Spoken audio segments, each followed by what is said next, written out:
seja bem-vinda, seja bem-vindo a mais um episódio do nosso canal Longidade. Eu sou Lucila, sou médica oncologista e uma das cofundadoras do canal. E a gente vai dar sequência ao nosso bate-papo sobre a atividade física como um aliado a uma longevidade saudável.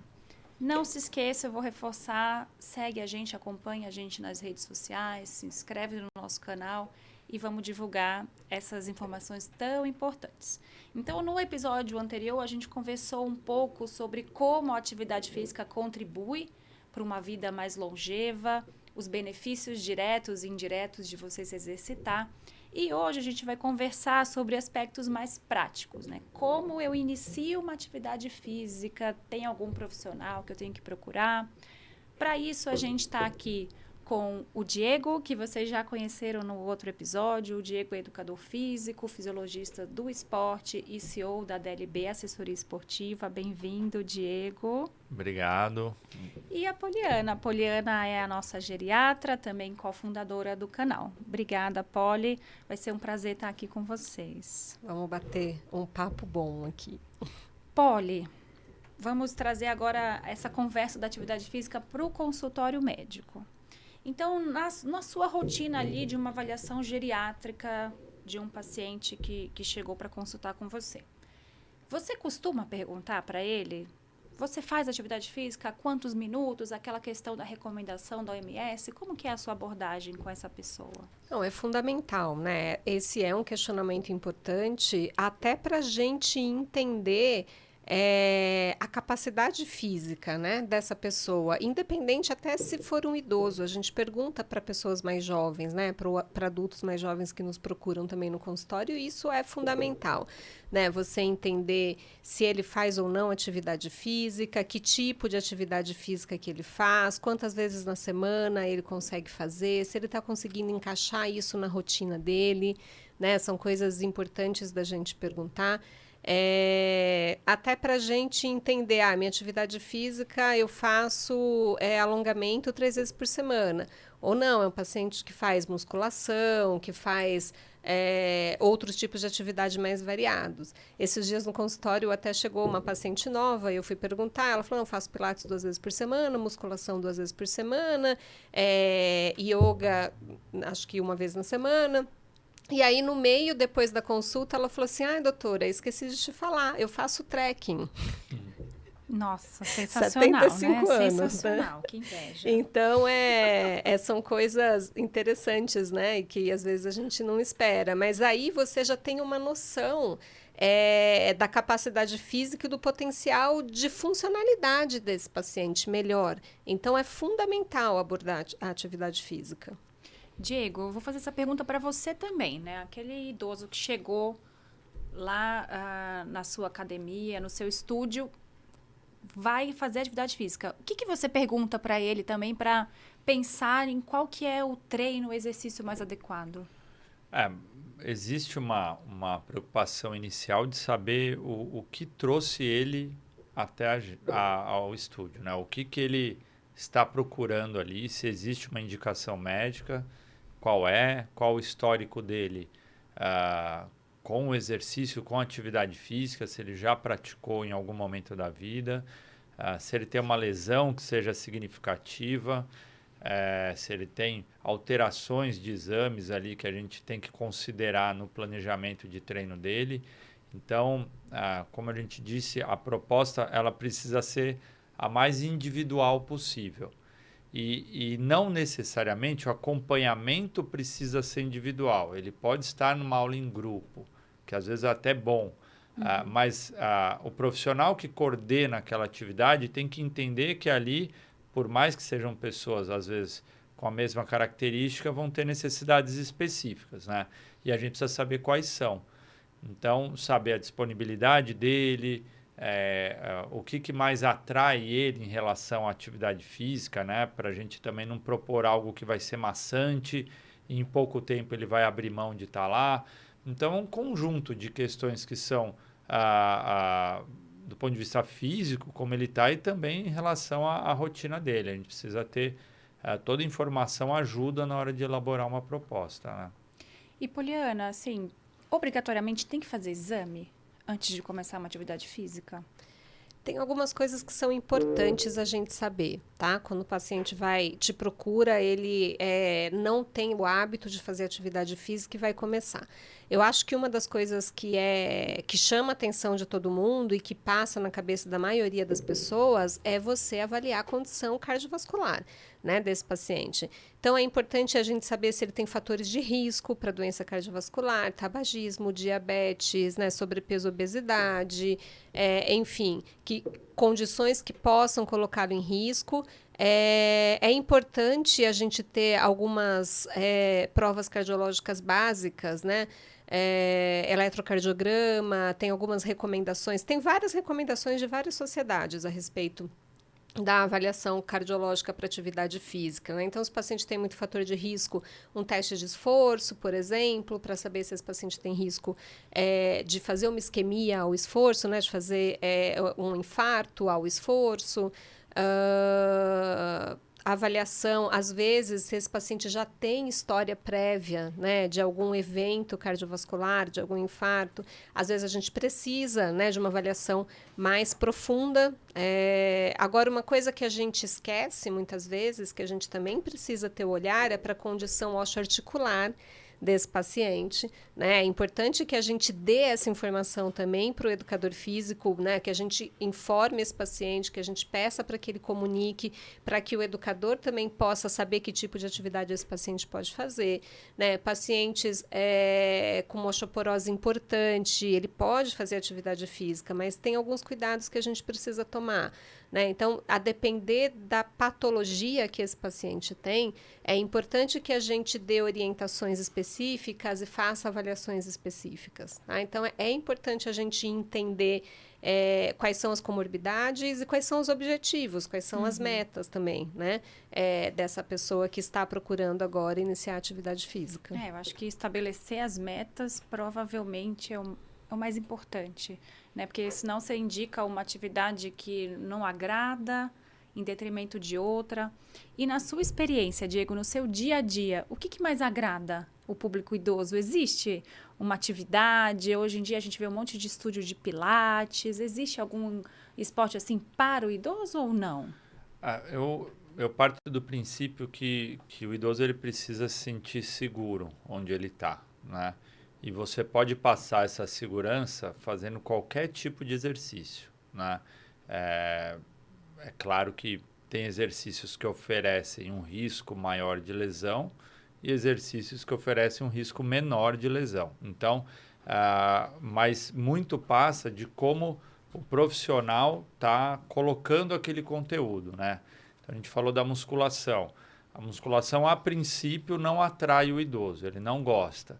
Mas se você faz um treinamento de força adequado ao idoso, que ele vai se conectar com aquela atividade, ele vira um aluno dependente mais assíduo do que qualquer outro. Né? Porque é uma tristeza, né, que não atrai o idoso, porque a musculação é muito importante, né? Criar massa muscular. Existem formas de incentivar o idoso? E se você for ver, é super seguro. Né? Porque mesmo usando equipamentos, mesmo usando pesos livres, você tem ali total controle da execução, da carga. Agora, obviamente, se a gente deixar essa pessoa, sendo idosa ou não, determinar qual carga ela vai fazer, não corrigindo movimentos, aí ela se machuca. Então, para mim, não existe nenhum tipo de atividade que ela é perigosa. Todas as atividades esportivas ou físicas, de uma maneira geral, elas são perigosas se você faz sem controle, sem orientação, sem uma relação coerente de intensidade e volume, né, sem supervisão. Aí uma caminhada pode ser perigosa. Né? Assim como um crossfit não é perigoso se você faz controlando carga e com um profissional capacitado.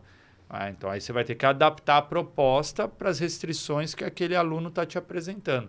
Então, eu acredito que o idoso, quando ele entra numa academia ou num estúdio ou num clube e o profissional passa a segurança para ele vai fazer super bem um treino de musculação. Se ele quiser caminhar, correr, se ele quiser enfim, ir para atividades na água, que também não deixa de ser uma ótima opção por reduzir impacto, e isso dependendo da condição pré-estabelecida dele vai ser uma necessidade, né? Mas, de novo, isso passa por indicações prévias médicas, né? Então, falo, ó, existe aqui sim uma característica desse indivíduo que indica você a não fazer atividade de impacto. Ok, então a gente vai para atividades que controlam mais isso, né? Então, eu acho que parte muito disso, de como ele se sente seguro e muito também de atividades que têm uma interação social. Eles tendem a gostar bastante de estar conversando com outras pessoas, de estar junto com pessoas não necessariamente da mesma idade. Então, acho que se relacionar é um ponto bacana aí nessa história. Porque a musculação é um exercício mais solitário ali, né? Então, talvez isso também não atraia tanto. O funcional, nem tanto. Explica pra gente o que é um treinamento funcional. O treinamento funcional, ele é um treino que propõe o ganho de força, só que na rotina ali apresentada, você tem uma dinâmica diferente do treinamento tradicional da musculação. Então, você tende a usar menos equipamentos e tende a aproximar mais o ganho de força das tarefas que aquela pessoa realiza. Então, se ela é uma pessoa que pratica um esporte, vamos achar um exemplo aqui, a escalada, né? Então, ok, o treinamento funcional para quem pratica escalada tem que ter esse coeficiente de especificidade. Ou seja, eu vou trazer aquela demanda física da escalada para a realidade do treino de força, aproximar uma coisa da outra e dar mais ganho para o esporte a partir de um treinamento funcional. A gente aplica esse mesmo conceito para um idoso quando a gente fala, bom, ele não faz nenhum esporte? Não faz, mas ele sobe escada, certo? Ele pega um cesto do chão, ele carrega o neto dele. Então, quais as demandas físicas que ele tem no dia a dia dele que a gente pode ter essa especificidade maior dentro do treino de força? E aí você aproxima uma coisa da outra e o benefício lá na frente é maior. Então, a proposta do treinamento funcional passa por isso, né? É o que se diferencia de um treinamento mais tradicional de musculação. E você tocou num ponto muito importante, que é esse fato da intergeracionalidade, né? Mesmo dentro do esporte, das academias, porque provavelmente vocês já viram também em academias, clubes, programas para o público sênior, né? Treinamento Gold. Isso é legal, né? Porque eu acho que tem todas essas especificidades, mas, por outro lado, me soa um pouco separar, pouco segregador. O que vocês acham sobre isso? Eu acho que, assim, é uma questão delicada, porque você, ao mesmo tempo que vai encontrar idosos que vão querer isso, você encontra outros que querem o oposto, né? E é difícil saber um percentual disso, né? Eu acho legal você ter uma proposta que, vamos dizer assim, no anúncio, diga que ali você tem um cuidado com o idoso. Aí ele vai olhar aquilo e vai falar, opa, legal, acho que aqui eu posso ir, né? Então, se não tiver nenhuma indicação também que dê essa segurança, esse idoso acaba ficando em casa e se mantendo sedentário. Então, às vezes, essa proposta, ela pode ser segregadora nesse sentido, mas, por outro lado, ela pode pegar e chamar atenção para o idoso que ali tem algo que é direcionado para ele. Então, tem os dois lados, né? É um problema, na verdade. É difícil achar uma solução. Agora, não quer dizer que as outras propostas que não são para idosos, o idoso não pode estar lá. Sim, claro. Né? Que aí é que alguns se incomodam e eu acho que está correto. Você não pode falar, não, esse treino aqui é melhor você... Não, por quê? Qual que é a minha limitação aqui que eu não posso participar, né? Então, é um assunto delicado mesmo. Não, e assim, dentro desse tema, vou dar um exemplo aqui meu, né? Eu treino às 6 da manhã. E às vezes eu mantenho uma frequência boa, muitas vezes não. Mas sempre que eu vou ao meu treino, tem aquele grupo de pessoas mais idosas religiosamente comparecendo. E aquilo serve de uma inspiração para mim gigante. É porque mostra, nossa, eles estão bem, eles estão treinando, é assim que eu quero estar. Né? Então, eu acho que existe essa possibilidade de você mesclar vários grupos etários, é bom para os dois lados, né? Convivência, né? Acho que cada vez mais a gente fala. É difícil a gente não falar do tema etarismo, porque ele está em voga nesses últimos tempos, e que bom, né, que a gente pode falar disso. Mas uma das ferramentas, né, para combate de etarismo e educação da sociedade quanto ao envelhecimento, né, de uma forma mais positiva, é a convivência intergeracional. Né? Então, eu acho que eu concordo com o Diego, eu acho que é importante você ter sinalizado de que aqui a gente sabe cuidar das suas necessidades, né? Mas de você também ter a oportunidade de ter as suas necessidades cuidadas, mas podendo estar inserido, né, na sociedade, naquele local, podendo estar convivendo com qualquer pessoa de qualquer idade, né? E que essa convivência seja uma convivência que é rica para todos os lados, né? Acho que isso é importante. Não, com certeza. E, Diego, fala um pouco sobre o Pilates. No meu dia a dia, a maior parte dos meus pacientes fazem Pilates. O que é o Pilates? Dá para ganhar força muscular com Pilates? Ou então é só aquela coisa de tirar a dor? É uma boa alternativa para o idoso? É uma boa alternativa e é algo que se procura muito, né? E eu tenho certeza que é porque o Pilates passa um sinônimo de segurança. Então, quando ele pensa em fazer Pilates, ele sabe que é um ambiente controlado, que você vai ter um profissional ali capacitado. Então, eu acho que passa muito por isso. A atividade em si, ela é super eficiente, né? É uma associação de ganho de força com flexibilidade, que é grande parte do que a gente precisa, né?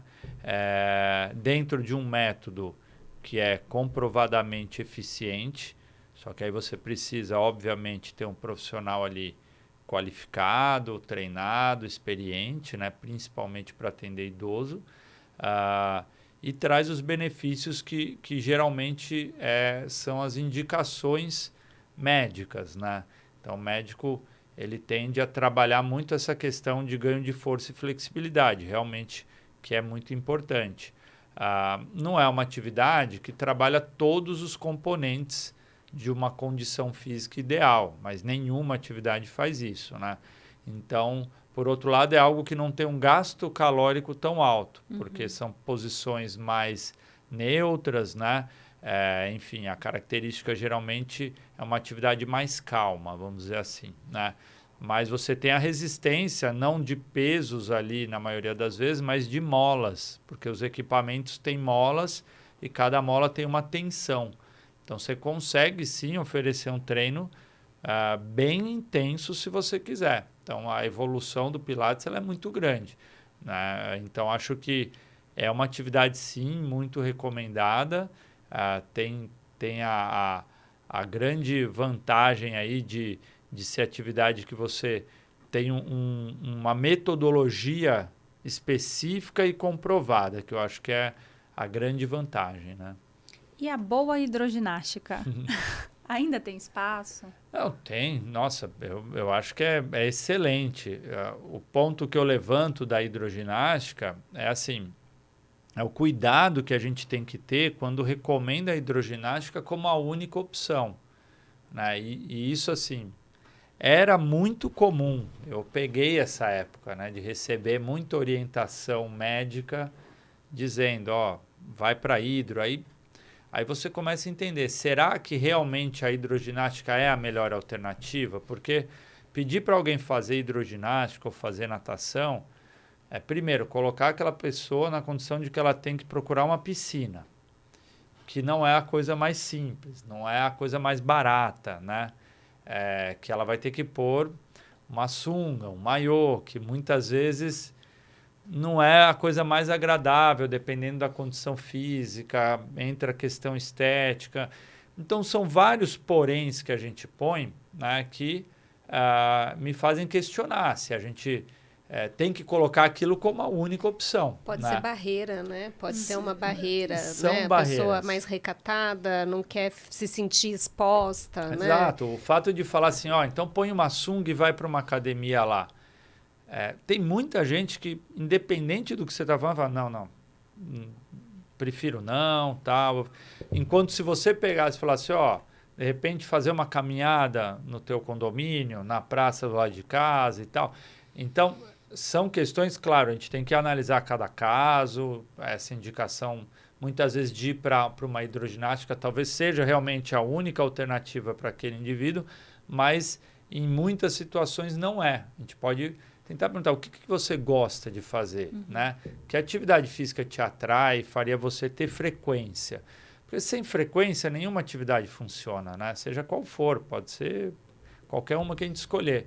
Então, agora, o lado bom das atividades na água, né, são inúmeros. Você tem ali realmente a redução de impacto, você tem ali a sensação, no caso da água, de estar numa água com uma temperatura adequada. É muito prazeroso você estar em meio líquido, é uma atividade em grupo. Então, você aqui promove ganho de força muscular, tem gasto calórico alto. Então, é uma atividade completa, né? Para quem gosta, tem acesso e tem frequência de treino, excelente. Eu acho que é realmente algo completo. Agora, funciona para todo mundo? Na prática, eu sei que não. Na prática, eu acho que a gente passa em muitas situações por esse tipo de barreira. Legal. E para finalizar esse nosso bate-papo de como programar a atividade física, você tocou no ponto da frequência, né? Qual que é a frequência ideal? Número de vezes na semana, o mais interessante é você manter uma constância. Dá uma dica para quem está ouvindo a gente.